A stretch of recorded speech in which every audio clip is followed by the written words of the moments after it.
sponsored by mywebsitefinder.net, where you can find reliable website hosting, email services, and affordable domain prices. A proudly woman-owned mywebsitefinder.net can cater to all your website needs, big or small. You can have a website up in less than an hour using sophisticated yet easy-to-use web tools like cPanel and WordPress. And for our Spanish-speaking friends, check out paginaus.com. Now let's get to the show.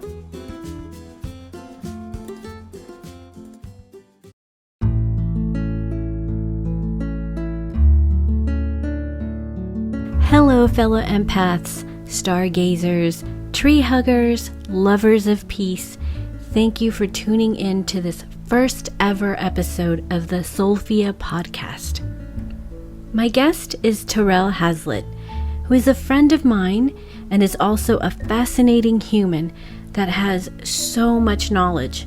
From tarot cards to sound healing, we might have to do a few more shows with her. But for now, here's my interview with the fabulous Terraell.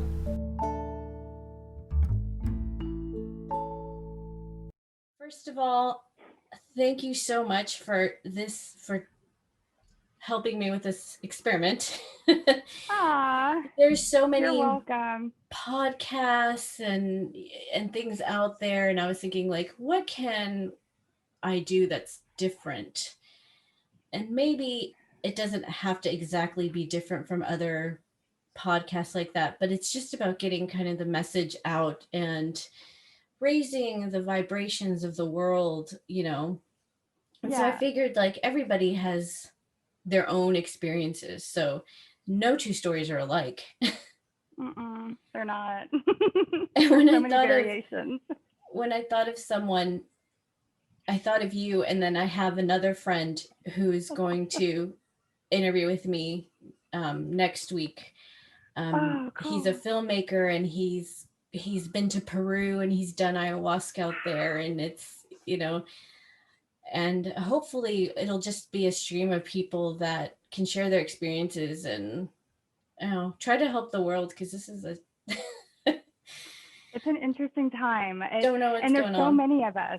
There's so many of us, and there's so many of the people that are the big names. You have your Joe Dispenza, who is phenomenal. He's got so much information about how the brain works and how we interact with our body and how it holds the trauma. And then this gentleman who I literally just discovered, Dawson Church, who the forward is written by Joe Dispenza, and it also talks about how your mind actually creates your reality. And It's just a nice little reminder, or even a nugget for people who aren't familiar with these topics. And that's the biggest thing, is there's so many different topics and people don't know what to trust. Mm-hmm. So having normal people like us, I trust Joe Dispenza, but that's only because I know a lot of people that trust Joe Dispenza. But if they see people like us, who's just their normal friend, talking about these interesting metaphysical, almost considered fringe, woohoo magic kind of things, and explaining them in a normal context, it might help them trust it. And then maybe they would be open to the ideas of, I shape my reality. A large portion of what I think, feel, act, believe will shape what happens in my life and around my life. And that's not saying that bad things or good things happen because of what I'm thinking exactly, but I influence that. So I think this is really exciting. I know. And what I wanted to ask is, when did you start your journey? Because you seem, even when I met you, and for those of you who are like, who are these people?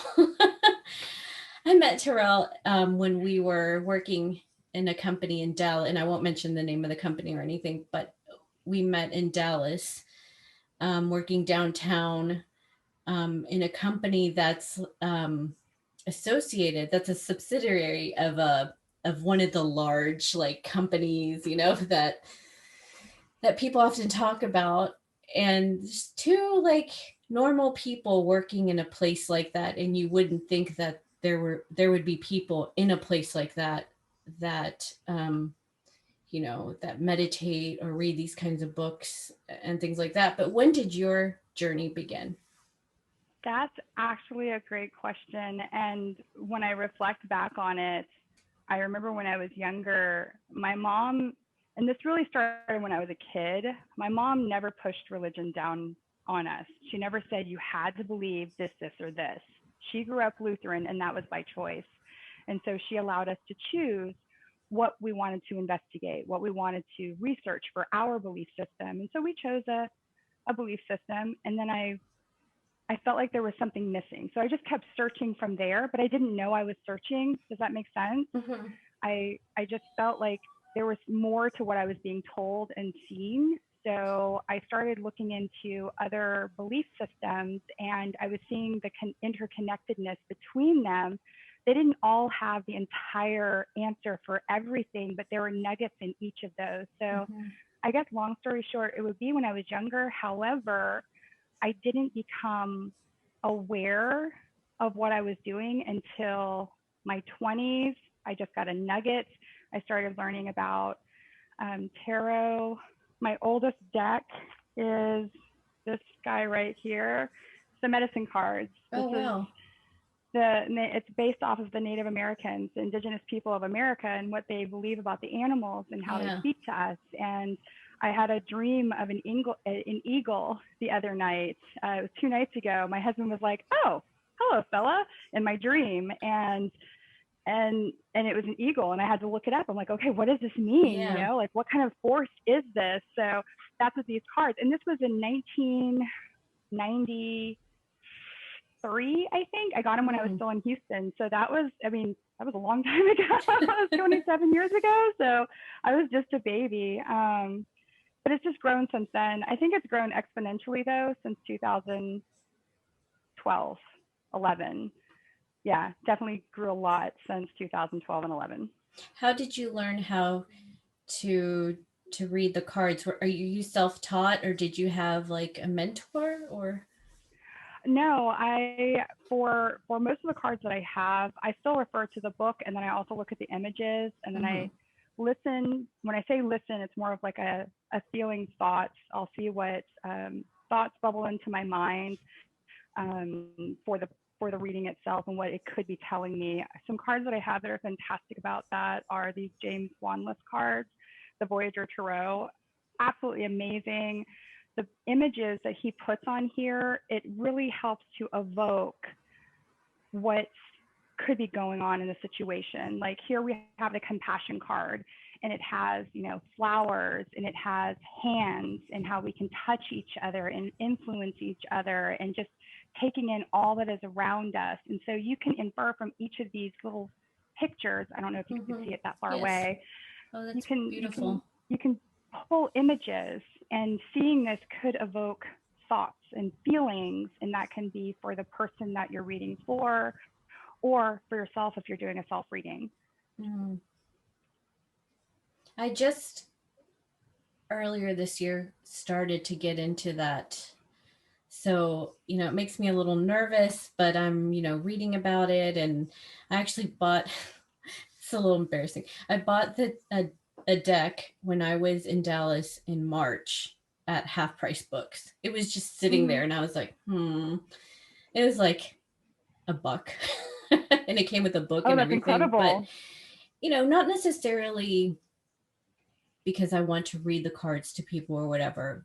But every, like you said, like every little nugget that you pick up, every little tool that you pick up to kind of receive these messages from the universe, because everything is Mm-hmm. signs. And I think when it clicks and you start to what they call wake up, is you start seeing Mm-hmm. signs everywhere. And that can be in Mm-hmm. cards, that can be in like in nature, and just having a walk down the street, and things Right. happen, and normal people just walk by, but I like observe, like, oh my gosh, like if I see a strange looking bird, or if I see an Mm-hmm. interesting old person in the street.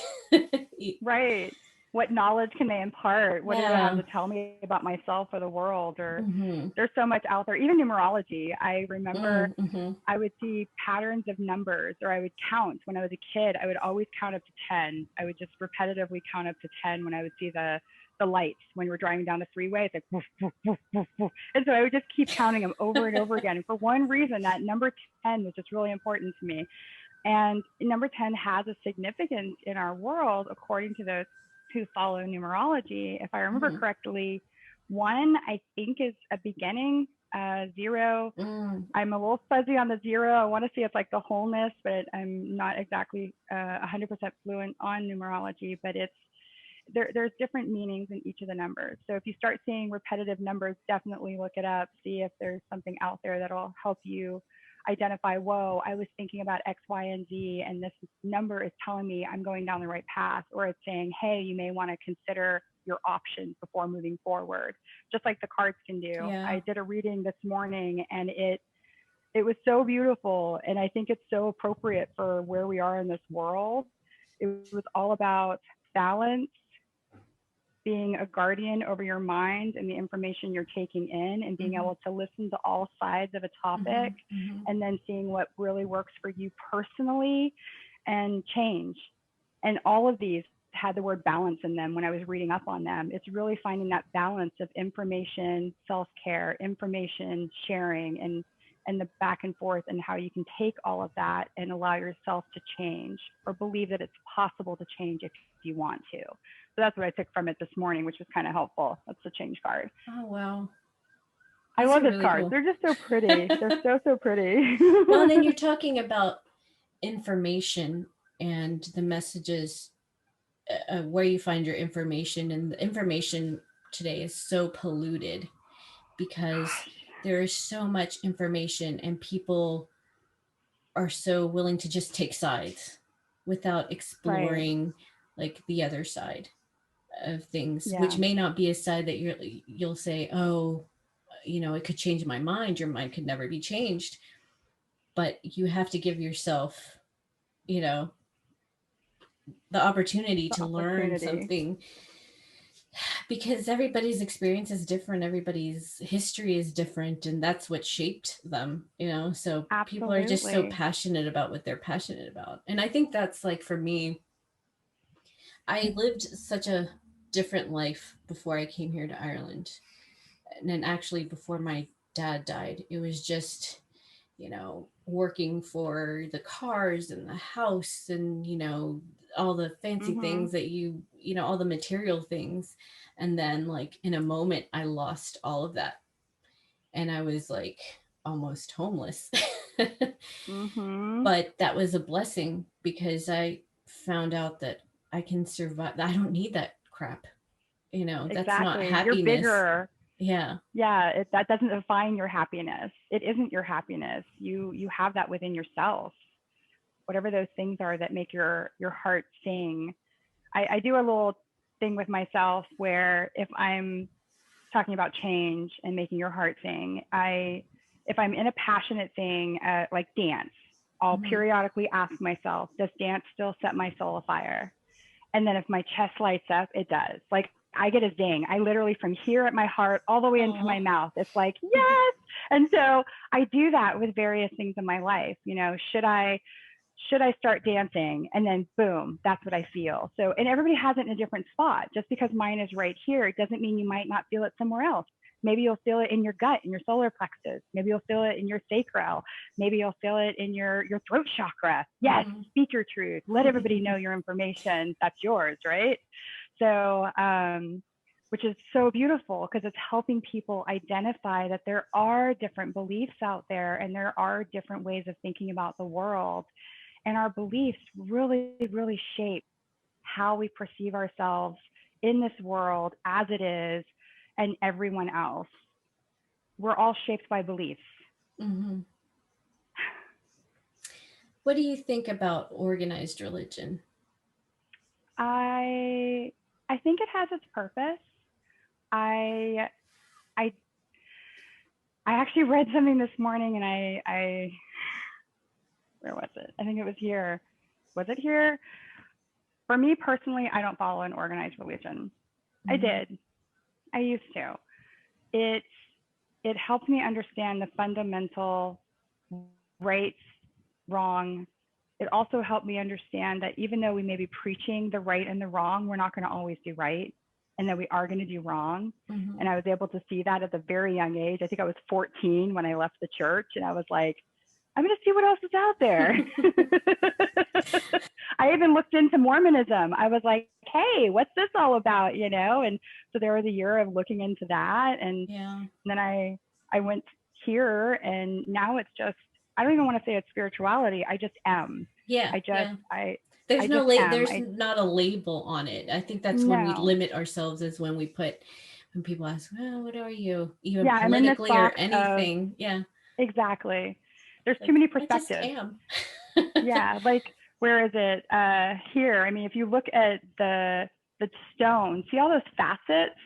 There's all those Wow. facets in that stone right there. So Yeah. our reality is multifaceted. I am sure everybody's heard that so many times. But if you look at one thing, and I'm standing right here, I'm going to experience and see that from my perspective. If someone is 5 miles that way, they see it, hear it in a telescope, they're going to see something completely different probably than what Mm-hmm. I'm experiencing right here, hearing it, feeling it, seeing it.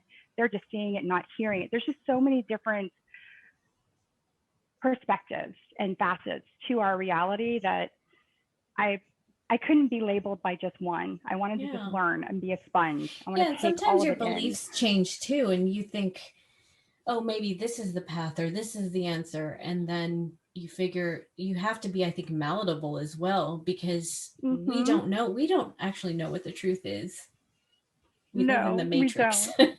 Exactly. So we don't Oh, know have what's you watched that out there. recently? Yes.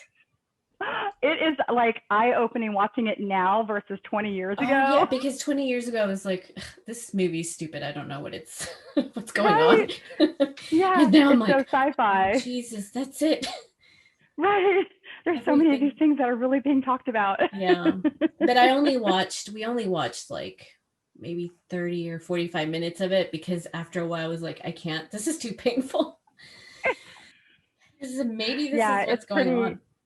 it's pretty intense. My husband actually asked me after the movie, because we watched 1, 2, and 3 over again a few weeks ago, and he's like, "Would you take the pill?" And I'm like, "Yeah, I'd take the pill. I want to know what's on the other side. I want to push myself, even if it's painful." And he's like, "I think I would stick with the blue pill." I was like, and I completely understand and respect that. I totally, I appreciate that you want to dip your toe into my red pill. Like he does. He doesn't subscribe to everything that I follow. He Yeah. still considered himself a Christian. So I'm not a Christian. I mean, I believe that there is a God, but I'm not a Christian. Mm-hmm. Omni belief system, I think. I can't remember what they Yeah. call it. There's always a term for something, right? Yeah. Everybody I wants to know put there's a a label. label on Yeah. everything. Yeah, So it's just I it's think we're hard. divided right now by red pill people and blue pill people. And the blue pill That is people, and I try not to get like, wake up. right. It's really difficult. I think you have to do is just say, okay, you're going to know on your own time. It's not my time. But Exactly. to plant little seeds in people Yes. and The say, seeds are the seeds are so helpful, because think of all the seeds that were planted for you. exactly, You exactly. When I know? was young and I didn't, I was like, you people are crazy. What are you talking about? Yep. I studied evolutionary astrology for a minute, and there is a term, and I'm trying to remember what it is. I think it's consensus.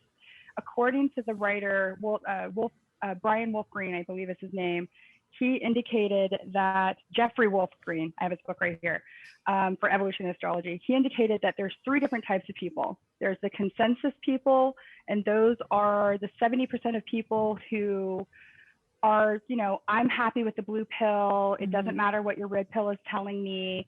I'm great with the status quo. And there's nothing wrong with that. Mm-hmm. I lived like that for a very long time. And then right above, or right next to, I don't want to say it's above because that makes it sound like it's better, and it's not.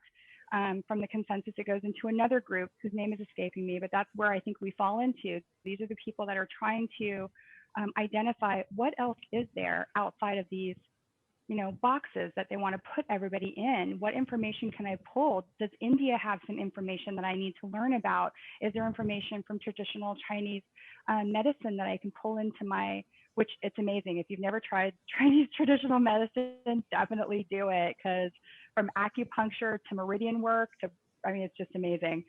So, we fall into that group of people who's trying to figure out. And then you've got those gurus, those Mhm. people who have somehow figured it out, your Gandhis, your Buddhas, and they're just so enlightened that whatever Mhm. it is that's going in this 3D world, they're so far past Yeah. that and so far past what we can even conceptualize. Like, there is no angst. The angst doesn't exist. It's all within us. Yeah. So it was interesting seeing that. And they're going to learn whatever they want to in their time, just like you said. Like, but you want to shake them and say, "Listen to me. I swear, this red pill has something good. I promise." Um, Oh, there but we was, get comfy. speaking of, there's a really great meditation center in Dallas by, I don't know if you remember the downtown Dallas Aquarium. I remember seeing it as I was driving through in a taxi. Yeah, Yes. it's like right next to it, and it's just Okay. little this little gem of like the monk who is like Aww. the guy there, the leader. He is like fantastic, and every time, and he does some online. They do the online classes. Oh, So wow. Definitely send me his information because yeah. I never got to experience him the whole time we were going there. Or I was going there. I think I was flying in every week for 6 months. Oh So yeah, that's right. right at front, yeah, at the beginning. So, yeah, if you want to send me his information, that would be awesome. I'd love to look him Yeah. up. Well, and I was thinking Meditation. like Mm-hmm. he is always smiling, and there is something about him that is just emanates just happiness. And I don't know, it's just something about those people who have who have reached that level of understanding in the world, and they're so unbothered by, you know. Everything. Yeah. It's like, how do I reach that? Yeah, there's a meme that's going around. I can't remember how the entire thing goes, but it's basically reminding us that we don't have to react to everything. We don't have to have an opinion Oh about yeah. everything because in having an opinion about everything, it goes back to your point of how divided we are. If we weren't trying to always prove our point, we'd be able to hear what the other person was actually trying to say or convey or feel or Hmm. express. Yeah, I feel like a lot of younger people, because of, and I'm not saying tolerance is a bad thing. Um, but I think because people are so afraid of discussing certain topics and issues that are difficult to talk about, like race Mm-hmm. and things like that, um, it's kind of become like people have become shut because they're not exploring ideas Yeah.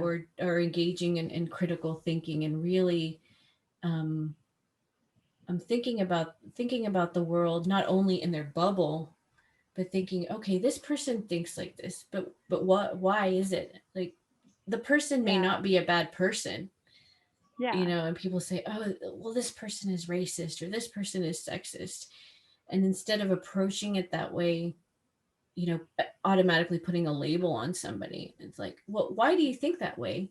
Why do you think the way Yeah. that you think? Because Absolutely. being living in the South, in my experience, you encounter people who are racist. And when I was a kid, some of the older people in the neighborhood, because they had never seen people of color, when I Mm-hmm. first moved into that neighborhood, Right.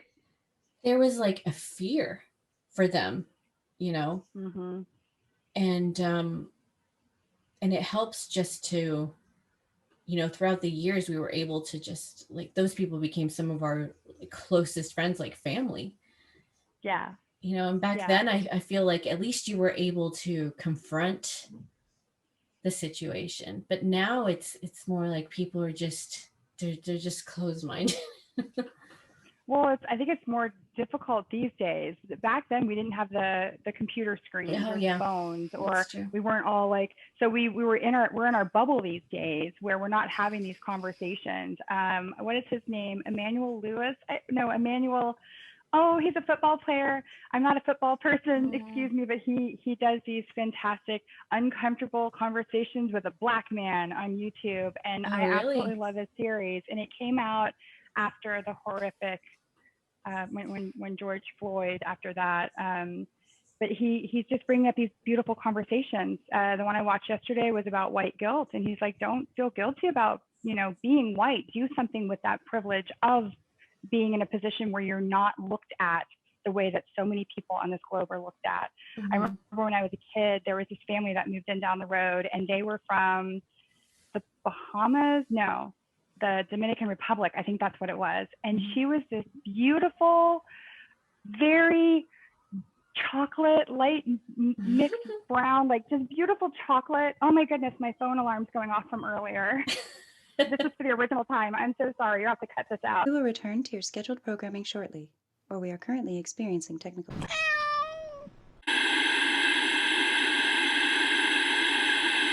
So yes, the neighbor down the road, I think we were like 10, 11, 12, and we were familiar with people who were Hispanic because we grew up in Texas. Like most of my friends were Mexican, and the neighborhood we grew up in, it was a mix of your lower middle class to poorer. We did not have money. It was a single mom in my family. So, what that means, it's a little bit tighter budget. And so, but we had never met, I think at that point, we'd only met one other Black family. And so it was so awesome to like meet her and her family, and they would tell us about the islands, and they would tell us about the forest, and they would tell us about the nature and their foods, and they would share their food with us. And it was just, she ended up being my sister's best friend. Like we seeked out the people that were different because we were kind of vagabonds. Me and my mom called us gypsies. So we just seemed to always be attracted to everybody when we were kids. But that's a good thing. And when you're a kid, when you're a kid, you don't have that, that education yet where, you're not like dated. no influences that you're just like, people, fun. Right. Absolutely. But then to your point of, some of the older generation, sadly, they did grow up in an era where there were horrific things said about people of color. And, I know people today who are older than 60 and they use words that I would never use. Yeah. No. So I pray for a day where I can see a Black person and appreciate every beautiful thing about that Black person. I can see, and when I say I'm speaking as globally, the world I can see a Mexican person and understand their culture and what they bring to the table, because that was one of the things that came out of Black Lives Matter for me. What I used to say, I don't see color, because honestly, I really didn't, because we knew so many different people of different races because of how we grew up.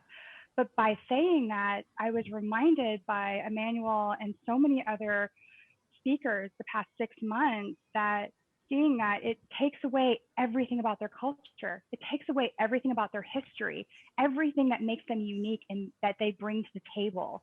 Their entire culture is just broken down to, I don't see a color. And I was like, oh gosh, I had no idea that's how that was, perceived. So I'm trying to identify now all the beauty that is in everyone that I get to experience. So let's talk a little bit about the situation that we've been in since early this year. Yeah. How has it been for you? Because you're such an open person and you do the dancing and you do all that stuff. How has that affected you in your personal life? I was already working from home. So for me, I had an easier transition than many people. I only went into the office maybe one or two times a month. Going out and being around my friends has been one of the biggest challenges, because we can't be around people like we were. We can't just, I'm going to the store and, not have a mask on. The closing off from me to other people is the part that I think that has been the biggest challenge. And then seeing people suffer. I don't want anyone to suffer. And there's been so many people who have gone through so much loss that I cannot even imagine. I feel like I've had it so easy this year compared to some other people. And I'm just so grateful and appreciative. And I want to stress the word appreciative, because I got to thinking about it last night. I could say I'm grateful till I'm blue in the face, but I think appreciation is one of the things that we should really try to hone in on. What is it that makes your heart sing? What is it that you're so appreciative for that your heart just like beats out of your chest? And this year has definitely done that for me. I mean, other years have too, don't get me wrong, but this year has just been Yeah, so unique. And I've been on this planet for 47.5 years, I and know. this is I mean, unique. even I think even 9/11. So 9/11 was such Oh, a wake up call, and it was such, it brought everybody together, and things changed after 9/11. But this this isn't the affects us. same. It's not the same. It's like, No. again, kind of like what you were saying is for people like, and I'm not saying we're better than everybody else, but we're more sensitive. I think you and I are very sensitive. We're empaths. We're very sensitive to what goes on in the world. And working from home, I guess, helps not being It out does. there. It really But does. it has, like, for me personally, it has made me afraid to go out because I live in the city center, and there's like Oh, so many. protests, and there's people are so angry, and I think the masks has made everybody, it's changed us somehow. Something inside us has Hmm. like clicked something in people because you can't see your face, you know. Right. You can't see Yeah. your face. And I've had people mention that when the restaurants were open, a Hmm. waitress came over and said to us, she was wearing a mask, she's like, "Thank you for the tip. I'm smiling, and I'm sorry you can't see my smile." And I was like, wow, that's Oh, just heartbreaking. I know. I've heard that from somebody. I've only been to 3 or 4 restaurants in person, but one of the waitresses actually said that. She's like, "Look at my eyes. You can see. I'm smiling. I'm smiling." Because Yeah. hers, like mine, they squint, and I was like, "We're with you. We're smiling too." And that has taken something. I think, I hope this doesn't go on for too much longer, because I think it's gonna change us somehow, and it's not gonna be. I mean, I don't want to get political and masks or no masks. Right. Like, from my perspective, that's, I feel like something's gonna change in us because we're covering our faces. Yeah, and You we're know. also living in a fight or flight mode this Mm-hmm. entire year. I believe it's the amygdala, the lizard brain, it's our little stem, I think, in the back, and our adrenals have just been on fight or flight all year. Mm-hmm. There's so many things that we had: food scarcity, we had toilet paper scarcity, we had medicine scarcity. Yeah. It was insane. Like, this is something that most of us, our age, we've never had to deal with it to this level where it was global. I mean, Yeah. we may have dealt with it at our family lives. We lived in a tent when I was a kid. We had scarcity. We were used to having scarcity. We were used to not having AC in the house. I mean, it was just, that was our reality when we were kids sometimes. But you grow up and you get past all of that, and you're like, wow, I've got a home, I've got AC, I'm so comfy.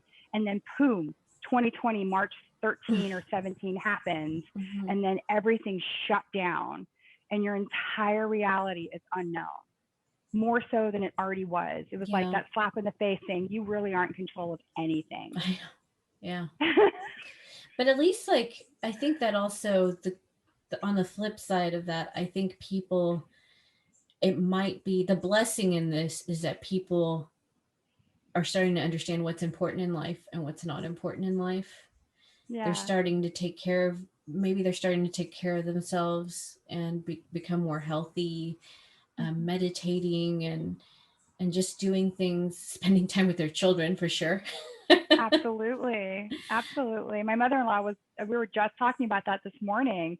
She said, "I'm so happy to see everyone taking care of their homes and gardening and planting plants and helping Mother Nature and, connecting with their families and their loved ones in ways that maybe they haven't before, because they're realizing, oh my gosh, I could have lost them through all of this, or they could have lost me." Mm-hmm. So there are so many beautiful things that came out of this year. I I'm, again, heartfelt feelings go out to anyone that was negatively impacted. But for those of us who've been able to get through this relatively unscathed, and I say that in the meaning of I get to work from home. I Thank you. I Yeah. don't have any small children. My son is grown. My sister-in-law didn't have that experience. She had an 8-year-old who had to be homeschooled, and her husband has his own company, and she still had to work a full-time job and be able to balance being mom, teacher. And so many parents were having to do that this year. And the teachers, I know a lot of teachers that were just Yeah. scared for the families and didn't know what to do. And I'm so grateful that they're such awesome souls. They try to always bring in the light and love and, bring in the happiness and show the kids that, yeah, it might be a little scary right now, but everything's really, it's going to be okay. Like it always, something always positive comes out of some horrific act. Yeah. Yeah, throughout history, like wars have taught us the meaning and the value of life, and like everything negative has to have a positive, or else Jesus, what are we gonna do?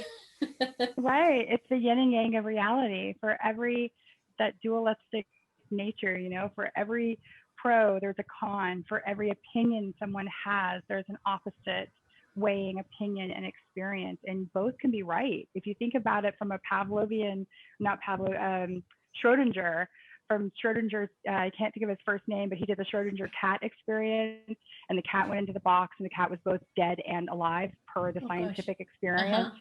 um, that's how we are with this. We're both dead and alive with this year. We're in control and we're not in control. We're in control of ourselves and our reactions, but we're really not in control of anything else out there. So we're both in control and out of control. So I've been thinking about Schrodinger a lot this year.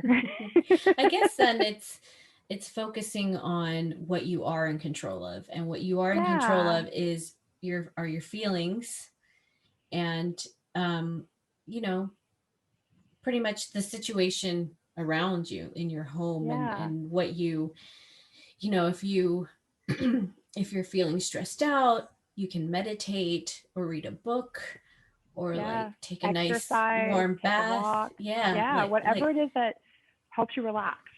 A friend mhm. of mine, she's like, if I get stressed out, I go on my patio and I listen to the water. Another friend says, I need to just go ride my bike for 5 to 10 miles and I feel great. So giving ourselves that time for self-care is so important. And I think that was one of the big lessons that came out for everybody this year was spending time for yourself. This is my little sanctuary. This is where I get to sit every morning for, upwards of 2 hours before I log into work. And I'm doing my readings and I'm meditating and I'm just trying to identify whatever it is that I need to know for that day. And it's my little moments. I it's so crucial for everyone. So besides your seeing your friends, what is the one thing that you kind of miss the most? Mm, outside of seeing my friends, I guess the freedom of not having to wear a mask, but that seems so trite in saying it because it's so important to have a mask on. We went Mhm. out today and we went to the market. We needed to get some fresh honey. Um, love using it for allergies. It's Oh yeah. fantastic. You get local fresh honey and some fruits. And it's honestly not being able to see people's faces is a bummer. I like being able to see the smiles. If I'm in my car, I noticed I did it on the way home. And anytime I saw somebody, I was like, hi, hi. Every Yeah. chance I got a chance to wave at somebody and smile without a mask on, I was like, hi. Yeah. I'm in my car though. No one, they're not in my car. Yeah, So yeah. outside of that, I I don't have anything else for me personally. It's more for other people that I'm hopeful that things change, that things get a little bit easier, and that money starts flowing more in our economy for everyone because there's so many people who've been impacted by this, Mhm. and I'm really really hopeful that people aren't having to worry about the education and the kids and that everything that's going on. So I'm hopeful for 2021 and the rest of the months that we have in 2020. I'm really really, really hopeful. I'll do So everything I can to send out positive vibes. so you are in the States, I am in Europe. How is this, what's the situation over there? Because I mean, I try not to watch the news that much because it's so toxic. Yeah. But what is the situation right now over there? Are businesses starting to It's open? Well, Governor DeSantis for Florida, he did lift all of the bans, I think earlier this week or late last week. But he also indicated that each of the states, if they're in higher risk areas like South Florida, Miami-Dade County, they have over 300,000 cases, I think, just in their area alone, is what I think I saw pop up on my phone this morning. They just keep getting impacted so heavily. So they're on more of a lockdown than we are here in Tampa. Across the states, I think the majority of people are just trying to be cautious. I do see a lot of people out there on the flip side, for every, there's always an opposite. Mm-hmm. So you've got the people who are staying home as much as they can, wearing their masks, and then you've got the other side of it where they don't believe in the mask, they don't believe the virus is real, they're not wearing their mask, they're getting cards that exempt them from wearing a mask, and they refuse to wear them at all. So I'll have my mask on and we're good. I don't think it's me being a sheep, it's me trying to protect those that I love or anyone else around me, because if I'm asymptomatic, I don't want to be the cause for someone to die, get sick, be injured, have to pay money because I was not covering my face if I was carrying it. So, yeah, it's very divided here. Very, very divided. Yeah, I feel like it's divided everywhere in America. Well, and then certainly here too as well. It's just, is it? It's pretty divided, but because there is not much, the freedom of the press doesn't really exist here. You have government, okay. because you have kind of the government, kind of publications, and we only have one news station here. Oh, I didn't know that. Yeah, if you want to watch something else, you have to go to Sky News or BBC News, and it's pretty much all the same. I mean, it's just Oh, wow. it's hard. And sometimes I have to use a VPN because if I want to read news from from the States, it's blocked. Yeah. It gets geo blocked. Yeah. I didn't know that. Oh my goodness. So yeah, I have to use a VPN if I want to look at news outside of Europe.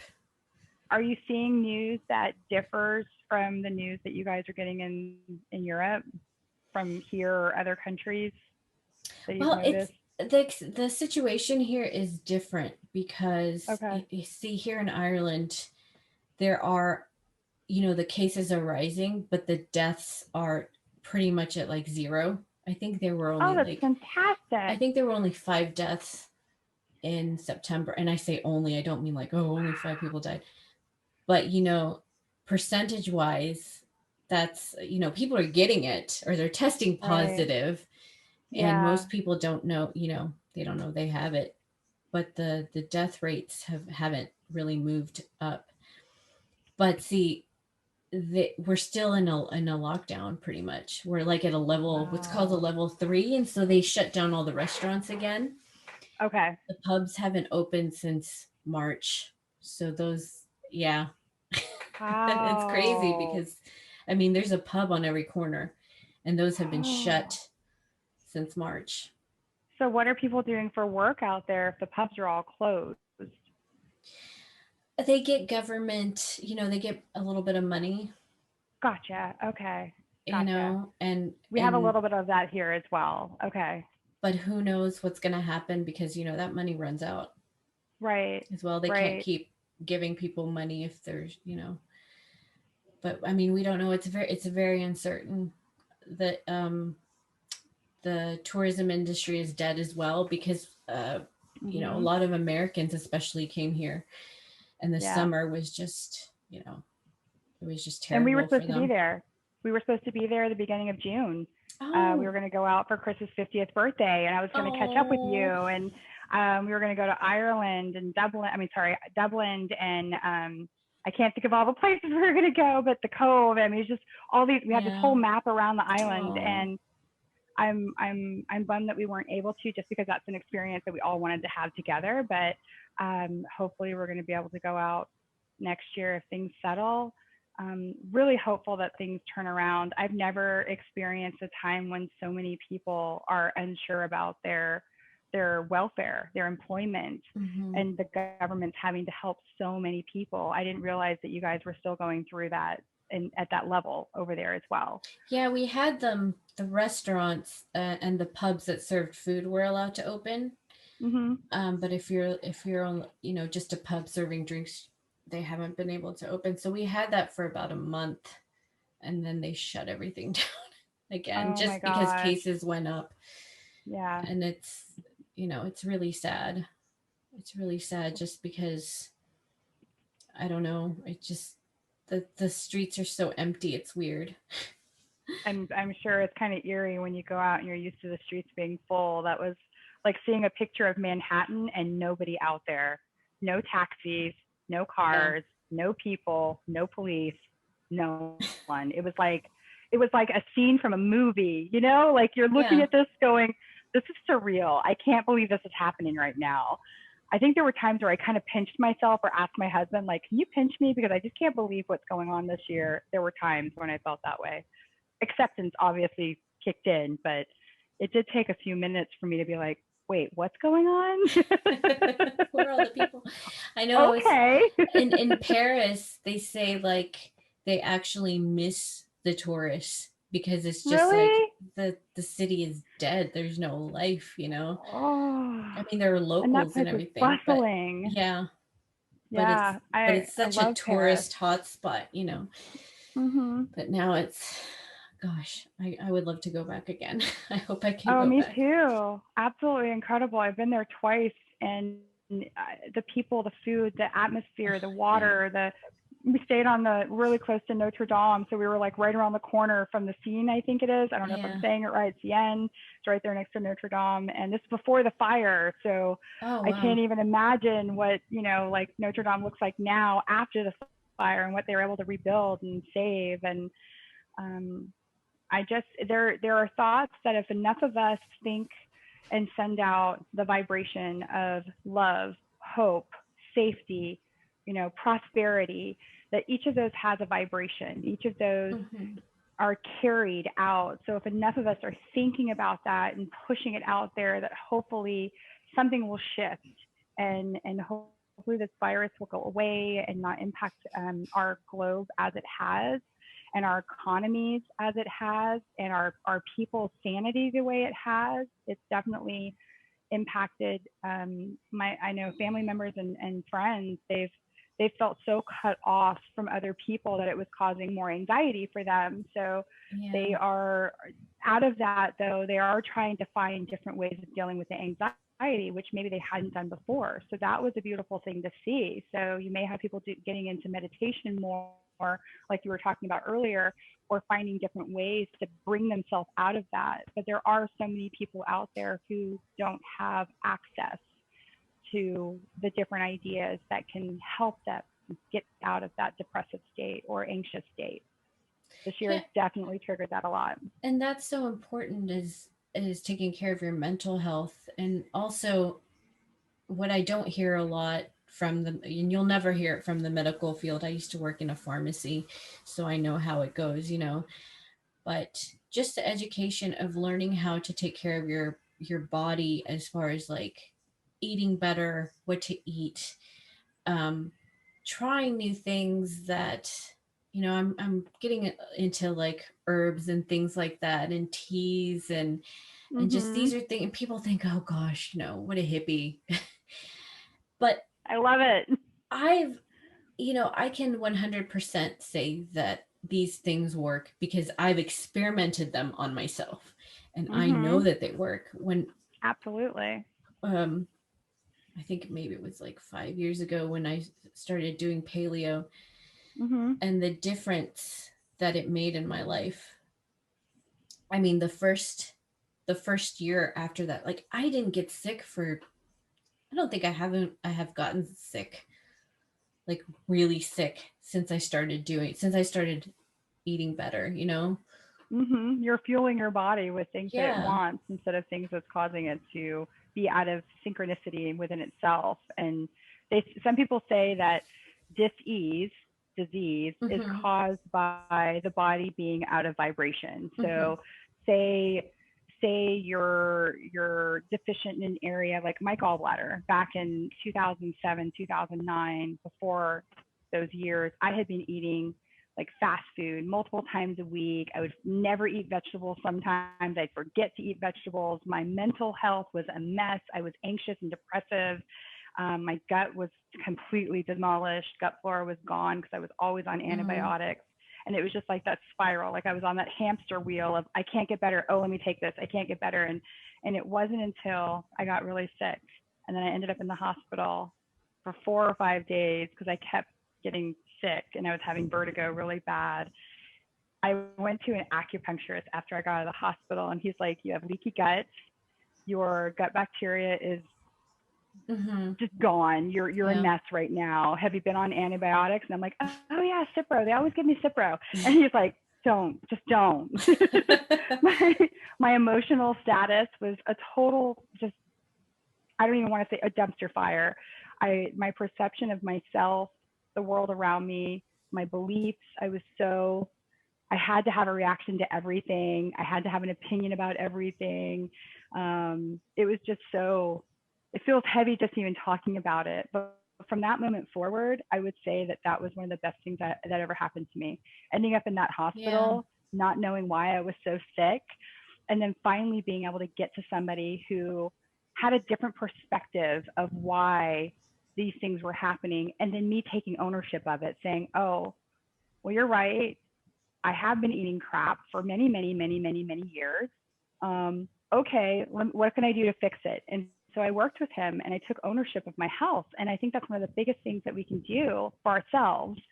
And this isn't saying that not everybody takes ownership of their health, but in a lot of times when we're in these moments of despair, it's easy not to want to identify what part we played in that experience. And our experiences don't always happen to us. They happen because we have something that we may have done to get us to this point. I made a decision to eat this. I got sick. I made a decision to continue eating dairy, even knowing that it would cause me issues. And I got sick. So that was one of the best things that ever could have happened, getting that sick and not knowing what it was, because I was able to shake myself out of it. And he was not a very nice doctor. I mean, he was a nice doctor, but he was very blunt. You know, I needed that mirror. Does that make sense about the mirror? We can have that experience, and he helped me see I was responsible for many things, if not all, that was going on in my life at that moment. So going back to your original question, when I started, it's probably when I started working with him, really. For where I am right now, it's working with him. He's since passed away. Awesome dude, fantastic acupuncturist, wonderful gentleman. But because of him, it got me on this path of being able to identify, hey, I think herbalists, or, you know, people who can create various tinctures out of herbs, I think they're incredible. Mushrooms have so many things that can help us in our body, from regulating our hormones to psychedelics, so people can have beautiful experiences and see transcendental whatevers. There's just so much that we're told not to do that helps us clear our minds and free ourselves and learn about ourselves in the process. And self-acceptance. From an early age, you know, the medical field is, how do I just get rid of the pain? But the pain is telling you something. It's telling you something that's in your body that you need to change. You know, there's a root cause. Yeah. And the doctors, they just give you pain medication. I mean, think about the opioid crisis back in the 90s and the early 2000s. It's like, that should have been a wake-up call for a lot of people, saying, what are these? I actually dated a doctor a couple of years ago, and he was a prominent doctor in the Boston area, and he had to leave. And he had that moment where he transitioned, and he was thinking about, how do I become a healer instead of just a doctor who prescribes medicine to people. Like you're saying, so if you beautiful. have, they give you antibiotics for everything, and that destroys, the bacteria in your body that are trying to help you get better.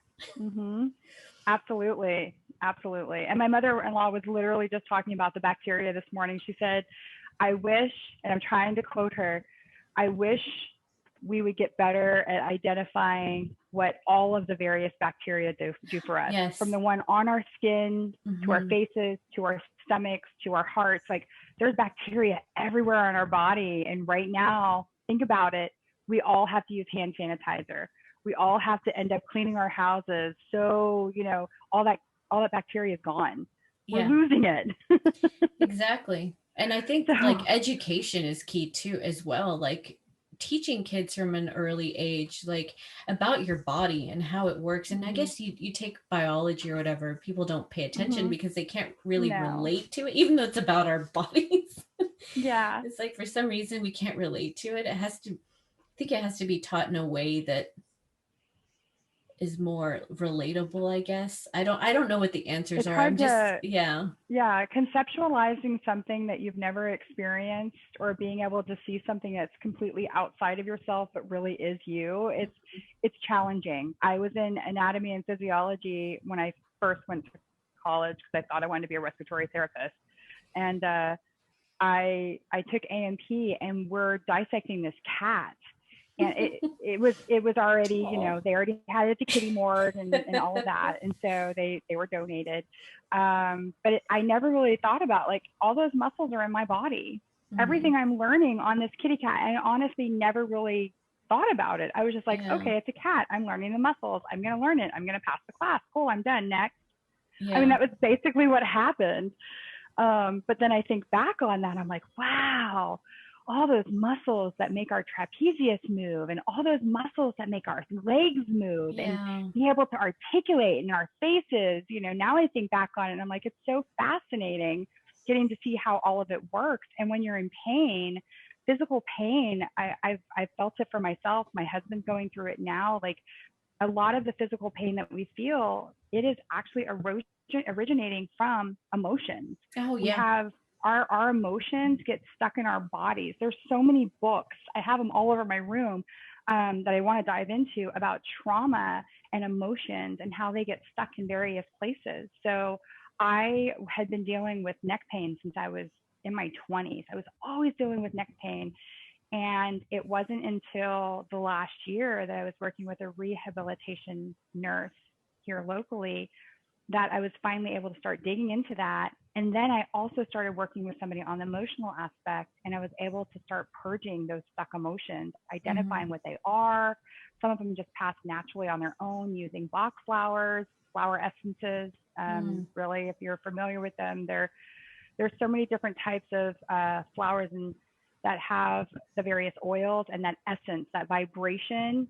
It relates Oh, to a specific thought, feeling, or emotion. So there's wow. one that I was identified as needing, and it helps to unblock those stuck emotions. And then there was another one, I don't remember the names of them. She told me, she's so good, but I don't remember it right now. And she put it into my formula, and it just allows me to get to that point of releasing them, so tears would start falling, but not to the point that I would be broken.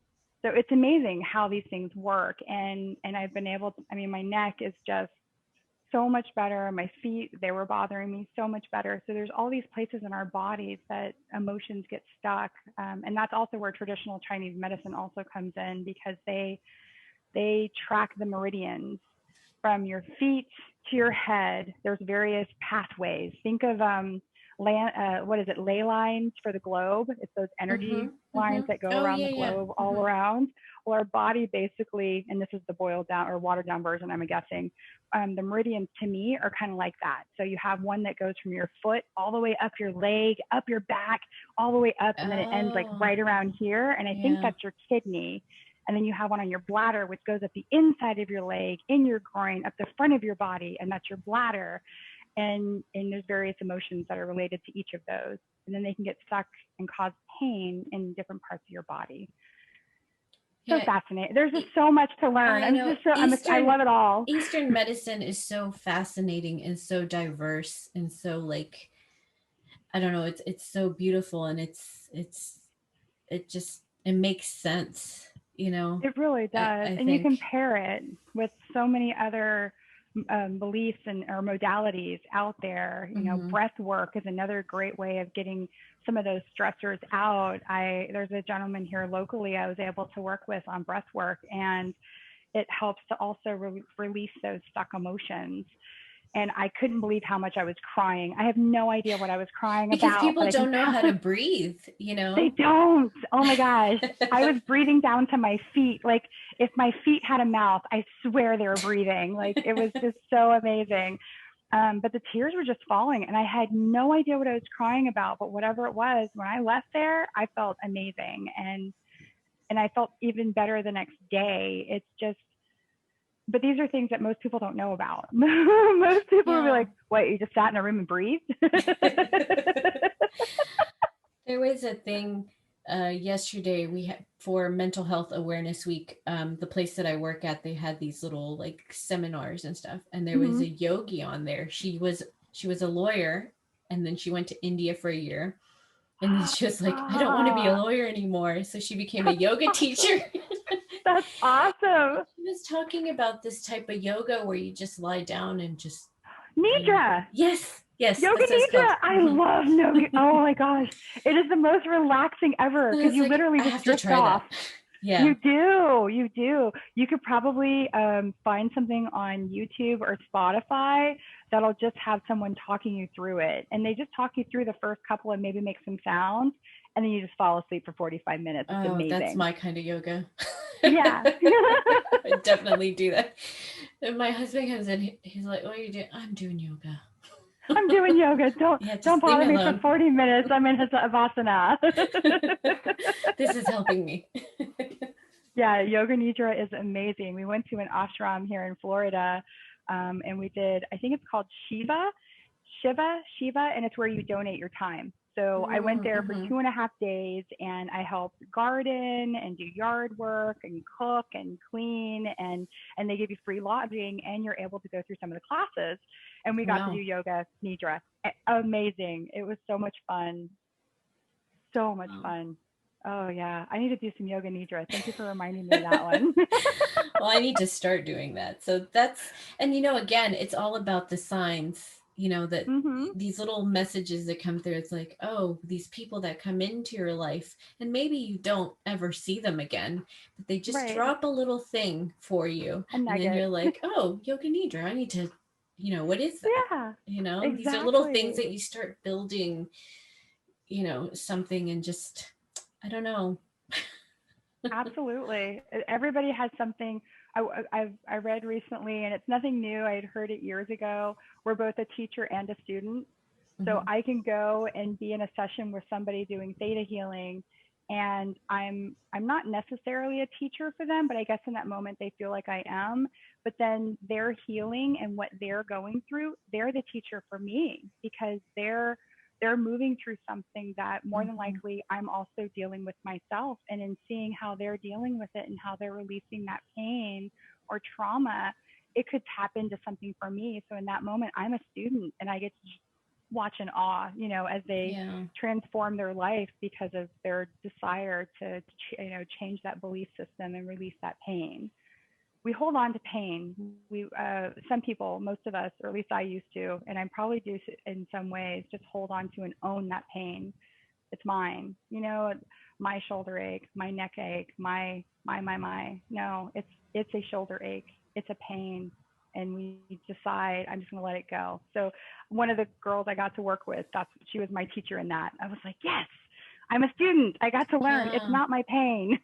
And it's good to learn not to hold on to the pain and the stress and the worry, because I Yeah. have talked to people who are in the medical field that say, a lot of cancers and a lot of ailments are, a lot of disease, like back for what you were saying, Mhm. is the result of stress, is a result of, traumas and things like that, because your body is, your body is I don't know how to say this, maybe poisoning itself, or it's a reaction. There's always a reaction and to There's always a chemical reaction in our bodies, Mhm, and I think exactly. I think he actually talks about it here. He opens his book. Oh, I mean, it's The Becoming Supernatural by Joe Dispenza. He opens the book talking about a woman who, highly productive woman. She was the top of her field. Mm-hmm. And then all of a sudden she got sick. And then she got sick again. And then she got sick again. And all these things were happening in her life as she continued to get sick. I think she went through a divorce. Someone may have passed away. Something with Yeah. her job happened. She lost her job because she was getting so sick. Then she was unemployed. And then she was in a wheelchair. Oh my Literally, that was gosh. the progression. From one year, she was super successful, boom, in a wheelchair. And Wow. then she saw one of his shows. And from that moment forward, she was like, I have to read his books. And so she started reading his books. And she was like, wow, okay, the way he thinks about perception and the body and emotion and how it impacts my chemical reactions in my body, I'm going to follow this. I'm going to see if it works. So she started doing his meditations exactly how he had it written out in whichever book that was. And she started slowly over time. It didn't happen in days. It Yeah. didn't Yeah. happen in months, but she continued doing this for months and months and months. And as that practice of hers became more and more solidified in her life, it Mm-hmm. became more solidified in her genes. And the next thing you know, she went from, okay, I can walk with a cane. Okay, I can walk with a walker than a cane. And then, oh, I just need a little bit of assisted walking. Oh my gosh, I'm walking on my own. Oh my gosh, I had a dream a year ago. I'd be standing here talking to a crowd of people and telling them this beautiful work that you do. And oh my gosh, I'm doing that right now. Like Mm-hmm. literally, that's the way it was all written out. And it was just amazing because all she had to do was believe that Yeah. a change was possible. If we believe a change is possible, we can then start making the steps to make it a reality. Interesting. I mean, beautiful work. Absolutely beautiful work. Yeah. No, I totally believe that. I think, therefore I am. It is. Yeah, It you really can. is. And Yeah, and your it body sounds so listens to you boiled. because everything in your Yeah. body is a living thing. You have living things that make up your body, and they Yeah. listen every time you put out a thought. There's a vibration connected to that. So yeah, I Mhm. mean, I totally believe Yeah. that. It's incredible work. I got certified on how to do the crystal bowls, and the Oh, I love woman those. Javita, she uses them to actually hope to heal people. I mean, she works with their doctors. Their doctors, they may have cancer, they may have liver disease, they may have, whatever it is. And so she's a supplement to what the doctor is doing to try and help. And so each of the crystal bowls resonates with a different organ, a different Yeah. um, chakra system. Yeah. And so she uses the vibration of the bowls to help balance the body, help balance out that disturbance, that distortion in our body. So it's beautiful work. I haven't used it for that myself. I've used it just for meditation. Yeah. But she's doing amazing work with the crystal bowls. And there's so many other practitioners that are doing things with sound and vibration to help get Oh, to a it's so stable state. wonderful. I've gone to a few sessions with the sound baths, and it's just, and then Mhm. I have my bowls, and I love, like, I did it earlier. I was Mhm. doing it earlier, and the sun was just shining through the window. So I had the sun on my face, and I was just, doing this, making the bowls sing. And Yes. it felt so great. And then my husband came back from the shop, and Mhm. I felt like I was high. He's like, "Are you taking drugs?"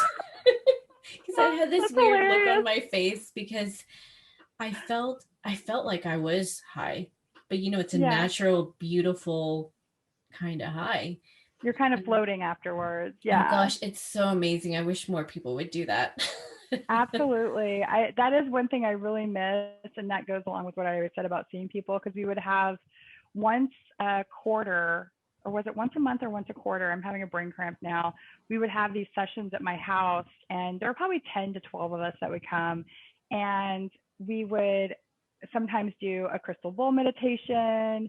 We would do resonance repatterning, which is a fantastic set of work where if there's 5 people that end up coming to a gathering, Mhm. there's something that those 5 people collectively have in common. And those five Wow. people may have certain things that they may want to just kind of sweep out of their energy field. Mhm. And so this work is so fascinating, resonance repatterning.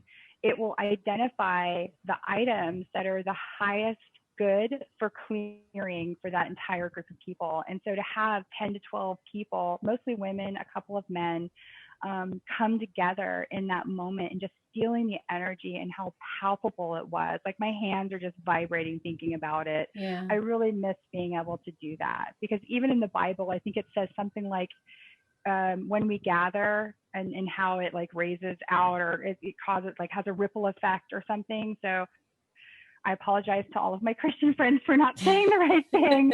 I apologize. It's been 30 years since I've read the Bible. But I think in numbers, we can do so much, and we can share so much with everyone around us in the collective. So yeah, I definitely miss having those crystal ball meditations. They were just, it was really nice to facilitate and just see how everybody felt afterwards. They were just like floating on a cloud and super relaxed. And now I just do it for me and my husband. Yeah. Well, you might want to do a Zoom thing. I did, but the audio is not quite the same. Yeah, I've you're done right. it, but it just doesn't seem to translate as well. No. I'm hoping that things kind of settle, and then I can start having clients come in. We'll wear masks, and I'll just keep them in the Zen room. I've got a bathroom towards the front of the house, so they can use that one. And this room is set up. I mean, it's away from everything. It's got doors, so I can, keep it sanitized. I'm really hopeful for a day where we get to do that again, because I miss having clients here. It was nice. Well, hopefully soon. Let's keep those vibrations high and make that shift in in consciousness and in the universe and on our planet, that everything's going to be okay. And I think that is the end of the show. Cool. Thank you so much. I know we could talk about a million more things, and hopefully we can speak again. I think that would be fantastic. I would love to come on and just, I almost think of it as like a random ramble. We just talked about anything that came to mind, and it was so easy to talk to you as always. Aww. I mean, it feels like we just picked up from the last time we saw each other, which was probably 7 years ago. Oh my gosh, in person. Yeah. In person, right? So I'm in awe of everything that you've done. You're an incredible soul, and you're so creative, and I'm very excited to see what this little project does for you, for the world. And I'm happy to contribute however I can. Well, I mean, right back at you. I don't know if I've met a more creative person than you. Even like your drawings. Sometimes I'll see your drawings on Instagram. Like, oh, that's so nice. I mean, it's just incredible. You're so talented. Thank you. Thank you so much. I'm happy when anything ever comes into my brain that I can put down on paper, be it a journal entry or a sketch. So thank you so much. Yeah, really and your sketches are so unique, and they're so thank you. They have like a like an old school kind of glamour to it. I think of like those so old cool. kind of like 1920s kind of sketch art. It's just fantastic. I'm gonna have to go research that. That's awesome. Oh, so cool, so cool. Maybe it's a past life thing coming through, through. Well, thank you so much. I hope you have a great day today, and I know that people are gonna just love this. Awesome. Thank you so much. I simply adore you. You guys have a fantastic rest of your day. Thank you. All right. Have a great one. Bye. Mwah, mwah. Sending my love. Bye. You too. Bye. Bye.